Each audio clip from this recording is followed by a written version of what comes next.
Prop de 2.000 persones van assistir en directe aquest dissabte al sorteig de Loteria Nacional que es va fer a la Riba, una quantitat a la que s'han d'afegir al prop del milió d'espectadors que el van seguir per televisió espanyola, sens dubte un excel·lent element de promoció de l'escala molt ben valorat per tothom. L'expectació era molt important ja hores abans de començar, fet que va obligar l'Ajuntament a afegir 400 cadires a les 400 que ja hi havia. Tot i això, van ser insuficients per la gentada que envaïa tot l'entorn. El sorteig real es feia a partir de la 1 del migdia i l'emissió per televisió en fals directe era a l'entorn de 3:45 de la tarda. Familiars d'escalencs que viuen a altres punts d'Espanya estaven alerta de la suerte in tus manos del canal estatal. A un event tan important tampoc hi van faltar les autoritats i assistien l'expresident de la Generalitat Pasqual Maragall, la consellera de Salut Marina Geli, el sotsdelegat del govern Francesc Francisco i gran part del govern municipal encapçalat per l'alcalde Stanis Puig. A la 1 en punt i a l'escenari instal·lat a la Riba començava el sorteig amb representants del pubillatge escalenc essent protagonistes directes de l'event.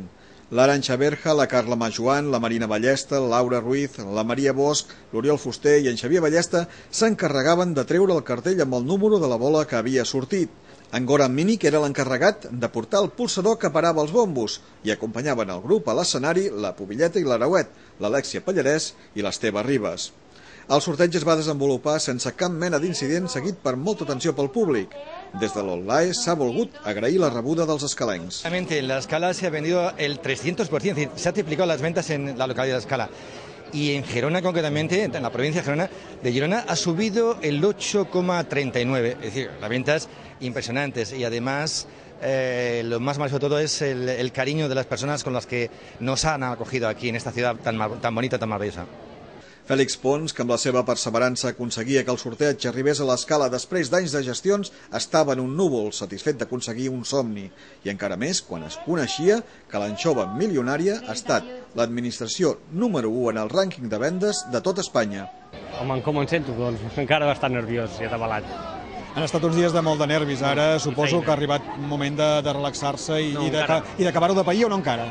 No, encara no. Encara hem d'acabar una mica d'acabar de tancar coses i amb la gent, jo el que vull sempre primer és que disfruti la gent, que això va per ells, que s'ho mereixen ells, els clients, els bars, els restaurants, la gent de l'Escala, la gent de l'Empordà, la gent de Girona, la gent de Catalunya, la gent d'arreu, que són els principals clients que tenim. Acabem de saber, Fèlix, que aquesta setmana, noi, l'anxova milionària número 1 en vendes a tot Espanya. Sí, és una cosa que ens ha desbordat, És a dir, nosaltres des del dijous que no teníem loteria i anem una mica, és a dir, això ens ha deixat esturats. I ara ja, perdoneu que ja amb la música ja sabeu com està això de la seu del Xivarri. Sí, el cap de distribució i venda, que després el subdirector general ens ha dit que érem el número d'Espanya. És una fita, jo crec que importantíssima per nosaltres. L'activitat s'acabava amb unes danses de la farandola que per motius de temps no es van emetre per televisió espanyola. Properament, Canal 10 Empordà farà un programa Parlem especial amb totes les imatges i entrevistes.